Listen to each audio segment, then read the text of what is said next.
السلام عليكم ورحمة الله وبركاته. أعزائي أحبابي أصدقائي، عود كريم إن شاء الله،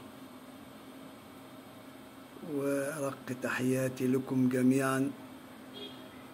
فكرت اليوم لأني رأيت بالأمس صنفان من الناس، فقبل ما نبدأ إن شاء الله نبدأ بالصلاة على رسول الله صلى الله عليه وسلم. سمعت بالأمس في قناة نادي الزمالك مذيع يدعى محمد صبري، يعني بيتكلم عن تصريح لأبو الكابتن الكبير العظيم الجليل زيزو، بيقول: لو لم تتوفر الحماية لابني سأسعى لاحترافه خارج مصر. فإذا بالمذيع اللي هو صفر ثقافة، صفر لباقة، صفر لغة، صفر كاريزما، صفر تحدث، يتحدث في الموضوع من وجهة نظره هو، وكأن هذا الأب الخائف والحريص على مصلحة ابنه خائن للوطن، عشان هلعب ابني برا، ويصرح ويقول ويندد بأن الوطن وطن الأمان، وإن مصر هي أرض الأمان وأرض كذا. إيه علاقة هذا بهذا؟ وإيه اللي جاب القلعة جنب البحر؟ هذا موضوع وهذا موضوع. وإن ما تبقاش قناة نادي زي نادي الزمالك، نادي كبير وعظيم وله شأن في الكرة في مصر وأفريقيا والوطن العربي، يقدم لنا المحتوى ده، يبقى ده المذيع ده هو واجهة النادي. عيب يا جماعة، هاتوا ناس محترفة، ناس تعرف تتكلم كويس، لبقة في الكلام وفي اللغة وفي الحديث والكاريزما والإقناع.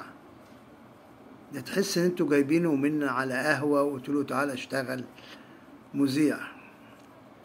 النوع الثاني او الصنف الثاني، الاولاني كان زملكاويا، اما الثاني فهو اهلاويا، وهو ما يدعى الدكتور علاء صادق. الراجل ده معجون بالكراهية، اقسم بالله معجون كراهية لمصر وشعب مصر وأهل مصر. هو يصور لنا أن الحب كله والعشق كله لله، وهو أكثر واحد يضر الأهل بكلماته وألفاظه البذيئة، كل ألفاظه بذيئة، وكأنه خريج زريبة، متربي في زريبة بالظبط. وكل حاجة في مصر بتحصل في الرياضة يحولها للسياسة وكره للبلد، وإن الأهلي مضطهد في مصر، وإن الأهلي كذا ولا. ولو الأهلي زي ما أنت بتحكي كده، إزاي بياخد كل هذه البطولات؟ يا أخي اختش على دمك، وخلي عندك دم، وخلي عندك أدب في ألفاظك. ده أنت إنسان أعوذ بالله، أعوذ شيطان رجيم. يا أخي ده ربنا بيقول لك يعني اللسان اتق الله في لسانك ده يدخلك النار. قال رسول الله صلى الله عليه وسلم: وهل يكب الناس في النار إلا حصائد ألسنتهم؟ فاتق الله. وقال له: اتق الله، اتق الله، سكلتك أمك يا معاذ.